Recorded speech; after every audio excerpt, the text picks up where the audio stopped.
What's up, everybody? Welcome back to the channel. Okay, so let's talk about the corporate press a little bit. I don't have an article for you guys today, but I've got several clips for us to get into. Let's talk about the corporate press and their narrative building right quick. Now, currently, what's going on with the mainstream news is they're trying to push this narrative right here. The American people did not sign up for this. They voted in Donald Trump. They did not vote in Elon Musk, a key role for Musk and Trump's administration. You see this 39% support, 53%, the clear majority opposed.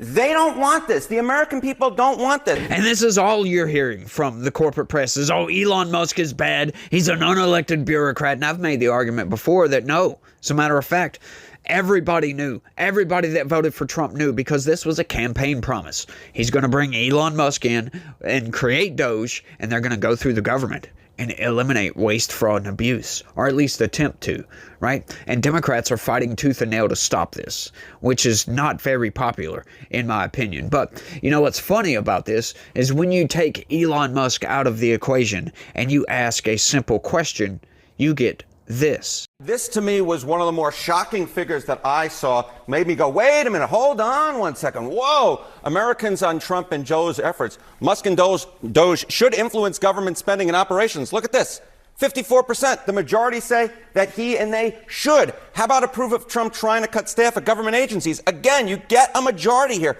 51%. So yeah, Elon Musk might not be that popular, but these cuts and the idea of spending cuts, at least within the federal government and cutting at government agencies, that actually has majority support. I was truly surprised by this, Kate, but the numbers are the numbers. Well, there is a view that cuts across Democrat and Republican of people thinking that Washington is too big, bloated federal government, waste, fraud, and abuse. I mean, those are drain the swamp is what people run on over and over again. How do they feel? What do they think they're actually cutting? Yeah, what do they think they're actually cutting? Democrats want to argue that the type of spending that Musk is cutting is mainly necessary programs, but that comes in at just 36%. The wasteful spending actually wins the plurality here at 42%, according to a recent Washington Post Ipsos poll. And I think that is the reason why you see that when it comes to Musk and Doge, you see, in fact, the majority believe he should have some influence because they believe, the plurality believe, that he is cutting wasteful spending, not necessary programs that Democrats are arguing. Tomato, tomato. I do like Dusk and Moj, though. I think we need to keep that around. But the definition of wasteful is, I think, what is really starting to come into play. Correct. What people, necessary to one is wasteful to another. We are seeing that and finding that. How are Americans feeling about the size of the government? Yeah, so what is exactly going on here? What is sort of driving these numbers underneath? Government is doing too much or too little. Back in 2020, when Trump lost re-election, 54% said too little. By the time he won re-election in 2024, look at that. Too much won the majority at 55%. It was the inverse. So I think there's this real push from the American public to want spending at the U.S. government to drop. And I think that's part of the reason why they're giving Musk and Doge that majority, at least at this point, when it comes to his influence over federal government They're giving spending. him running room on this, but that's why I think these numbers show why transparency and what is actually being done and why the problems of they've made mistakes and putting things up on their wall of receipts that didn't actually happen or not, why that is so important and critical. I think that's exactly right. We'll have to wait and see what happens. What's popular one moment may not be the next. We'll see. So that is how the American people feel, and I totally agree with that. You know, I'm sure that 50-something%, that was kind of low if you ask me. Kind of low if you ask me. But, you know, with the corporate press narrative that's going on right now, I'm surprised it's that high, because everything they're pushing is telling you that this is wrong. This is necessary programs. But the American people are finally starting to see the light. They're finally starting to see that these programs... $22 billion from HHS to provide free housing and cars for illegal aliens. $45 million for diversity, equity, and inclusion scholarships in Burma. $40 million to improve the social and economic inclusion of sedentary migrants. Nobody knows what that is. I was just about to ask what that meant. $8 million to promote LGBTQI+ in the African nation of Lesotho, which nobody has ever heard of. $60 million for indigenous peoples and Afro-Colombian empowerment in Central America. $60 million. $8 million for making mice transgender. No. Look at that. This is real. Yeah, that is not necessary, as a matter of fact. But let's be a little bit fair with this, okay? So I'm a partisan guy, right? I don't lie about that. I don't hold my tongue. I am a partisan guy. I'm a conservative. I love everything that's going on with Donald Trump right now, but let's be fair. There are good programs and semi-good programs that are getting caught up in doing this. There's a lot of good programs, semi-good programs, that are getting caught up in doing this, like some cancer research funding. However, what's going on with a lot of these programs, so they do have somewhat of an argument, but it's only somewhat. They're taking it way too far. Because I imagine there's a lot of these programs that, sure, they have a net positive, but there are some people in our government that are trying to scrape a little bit off the top, if you will. And we need to cut that out. So I love this pause on all this because, once again, Donald Trump isn't cutting these programs outright. He put a pause on foreign aid. And a lot of these programs, he put a pause on that. Let's put a dot right there in that. So what are some of these programs? Well, there's a lot of research funding, scientific research funding. There's a plethora of things I could get into, but we're not going to because I'm just talking about the corporate press narrative and how it's actually falling apart right now. This is great what is going on with all this. I'm loving to see that the American people are waking up on this. They're waking up. They're finally seeing that, yes, the government is bloated. The government is too big. They're spending way too much money in a deficit, by the way. And this is what I keep drilling on all of my videos. Deficit spending, deficit spending, deficit spending. Because that's what it is. We're having to print money, which is taking away from the value of your hard-earned dollars, right? That's devaluing the dollar just on a consistent basis. Every time they print more money, they're putting more supply into the mix, diluting the dollar's value. And that is not good. We need to get away from that. We need to get back to a balanced budget, which at this point, getting to a balanced budget from $1.8 trillion into the negative, that's not going to be easy. So once again, getting back to the programs, are they worth destroying the country? That's what I pose to the American people. Are these programs actually worth devaluing the dollar so much to where it turns into the peso, for crying out loud? Because that's what's currently going on. That's what's been going on for the past 20 years. And that's something we need to ask ourselves, right? I made the argument in the last video. Democrats like to say, they tried to weaponize that little kid, with Democrats not clapping for that little kid and having brain cancer and Donald Trump honoring this kid. They tried to weaponize that and then say Republicans weaponized it. Well, no, it was you guys that actually didn't stand up and clap, which started this whole thing. And then you made some off-the-hand, quite reprehensible comments about that kid and about what should happen with that kid that really turned it up to 11 on that. But look, we've got to ask ourselves a question on this. Some of these programs, like the cancer research, the NIH funding, right? They are acting like there's no more research going on at all for brain cancer or for any of these other things, right? Like these programs in foreign countries for Ebola and AIDS prevention and all of this. Do we really believe? They pretend. And this is what Democrats are doing. So when you hear that these programs are getting cut, don't feel bad. They pretend that the United States government is the only ones that are funding these programs.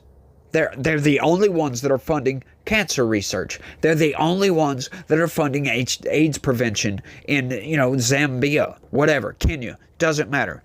They pretend like that because they're getting out there railing, gnashing their teeth. Oh, well, now, hundreds of thousands of people are going to die because of this. Well, no, hang on.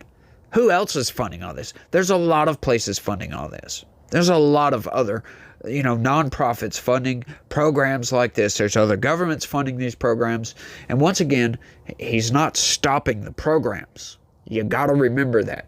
Just for a second, he's not stopping these programs. He's putting a pause on them. He wants to see exactly where this money is going, exactly who is taking this money, and what exactly is it being spent on. We want to see the receipts. And if everything else on the up and up, All right, let's continue this if it's necessary.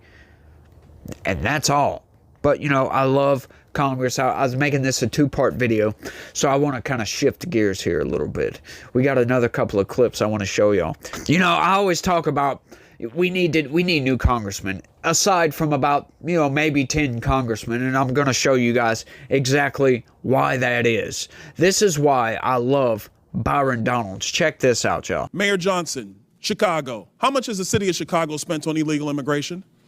If you're referring to the 2022 up to 2024 of the buses coming from Texas, roughly the same percentage of the state of Texas, about 1% of our overall budget. What is that? Because we don't have the city's budget in front of me. Numbers. It's 1%, and if you want the actual calculation, we can make sure someone... You're the mayor. You don't have the math in front of you? It's 1% of the overall budget over the last 4 years. That's why you're a failing which mayor. is the Mayor same Adams, number that how was much did the sent from city us of New York from the actually state spend of on Texas. illegal immigration? Mayor Johnson, I already asked you. You don't have a hard number. And if you don't have a hard number, you're not running your city well. Mayor Adams, how much did the city of New York actually spend on illegal immigration? $6.9 billion of taxpayers' dollars. $6.9 billion of taxpayer money on a problem that was fostered on the American people. Mayor Wu, in the city of Boston, how much did you spend? We don't ask about immigration status and delivering city You don't services, ask so about we how don't much have money that the city number. of Boston has spent on illegal immigration? We Are you don't out of your distinguish mind? between immigration status. Do you as manage part your of our budget city or not, policies. Mayor Wu? That is how we keep Mayor our city Wu, safe. do you manage we your have budget or the not? numbers to prove it. I manage my budget. I have a AAA bond rating dating back 10 years. So to the city of Boston, budget. just understand that your mayor does not care how much of your resources she has spent on people who are not citizens The city of Boston the city of is Boston. sick of having I'm people reclaiming my outside time. Boston Mr. telling Bear, us what Mr. we Bear, I have need. a question for you because I understand Cato's perspective when it comes to illegal immigration.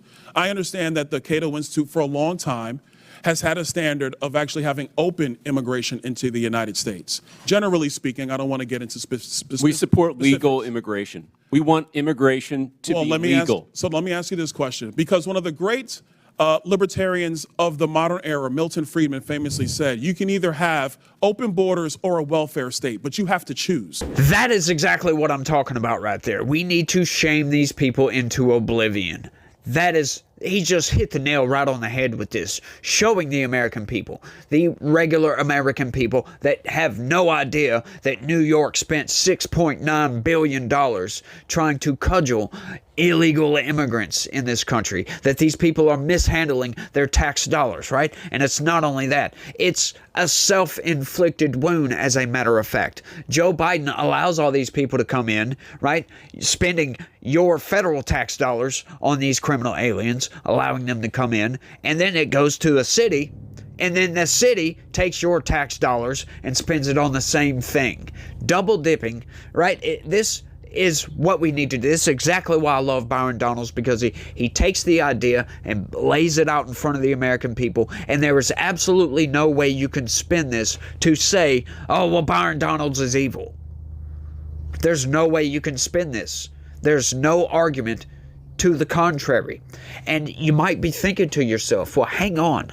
There is this thing in this country called aiding and abetting criminals. And if these people are coming across the border illegally and these sanctuary cities are helping them, can't they be charged? Check this out. I don't believe that banning the transfer of individuals into ICE custody for the purpose of civil immigration enforcement encourages illegal immigration into Chicago.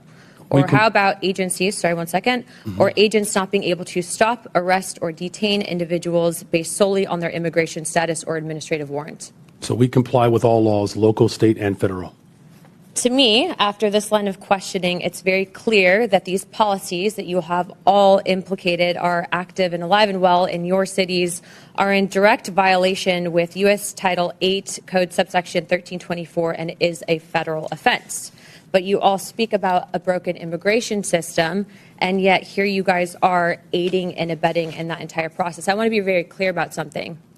Open border policies, which is something that you guys are talking about, hurts people on both sides, meaning the people that are coming here illegally and then American citizens as well. I do not think you guys are bad people, but I think that you are ideologically misled, which is why, unfortunately, based on your responses, I'm all going to be criminally referring you to the Department of Justice for investigation. And as soon as I leave here, these will be going over to Pam Bondi. I'm not doing that in an effort to bully you guys, but I do believe that your policies are hurting the American people, and you can make that known with the evidence that you can present to the Department of Justice. But if you guys continue doing what you're doing, you're not going to help anyone. You're going to hurt more people, and that's exactly why I'm tired of it. The American people are tired of it. And Chairman, I yield my time. Maximize pressure, maximize everything, maximize shame. Put these people on blast and let them know the day of reckoning has come. You cannot use the cop-out excuse, oh, well, we have a broken immigration system.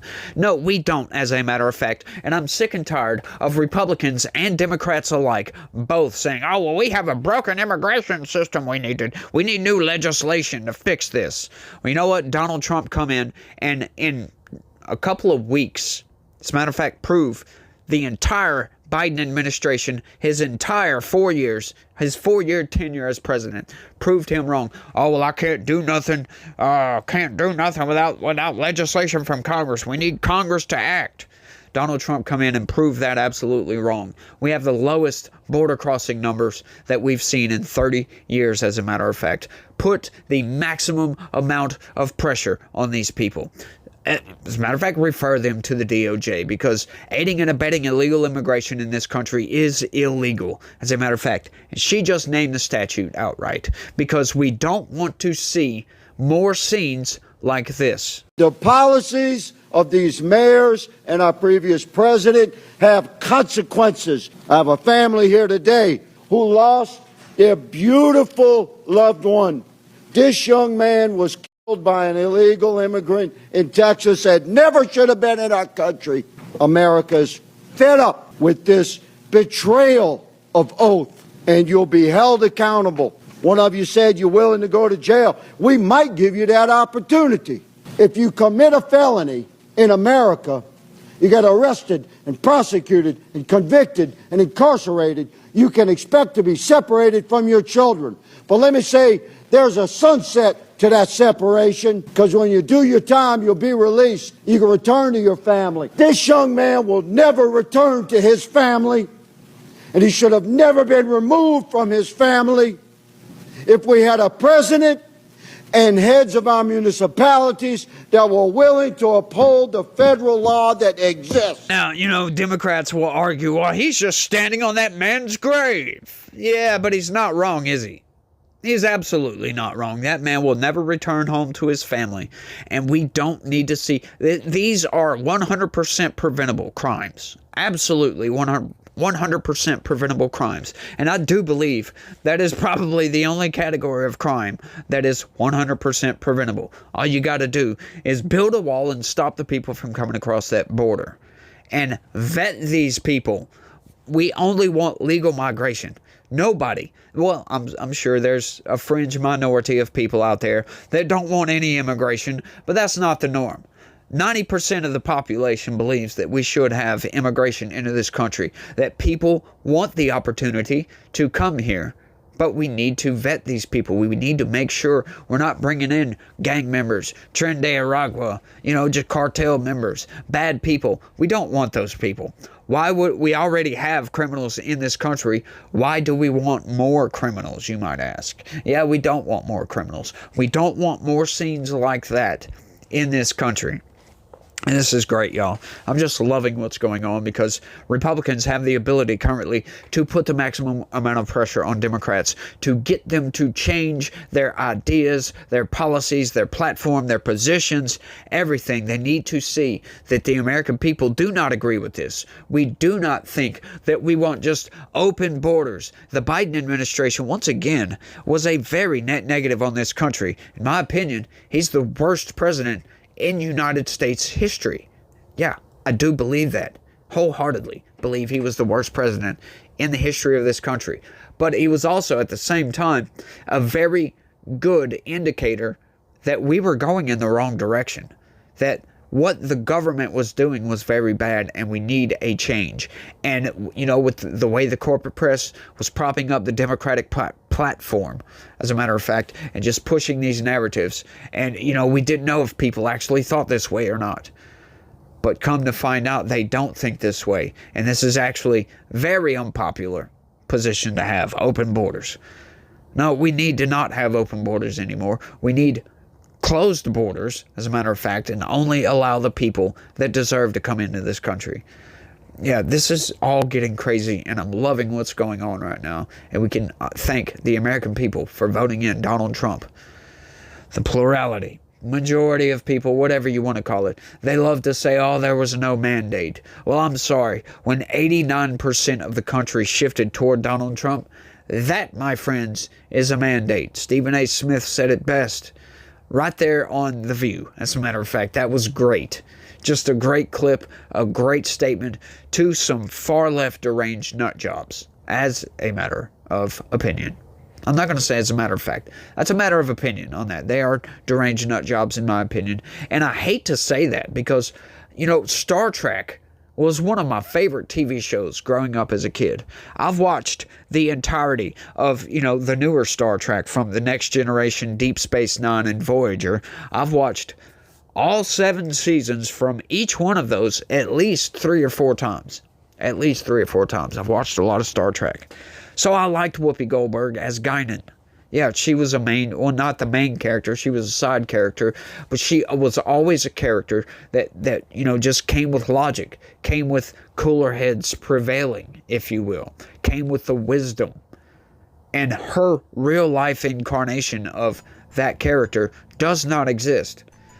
She is a deranged nut job, in my opinion, as is most of The View.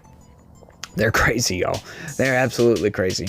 But I think I've made my point quite clear on this one.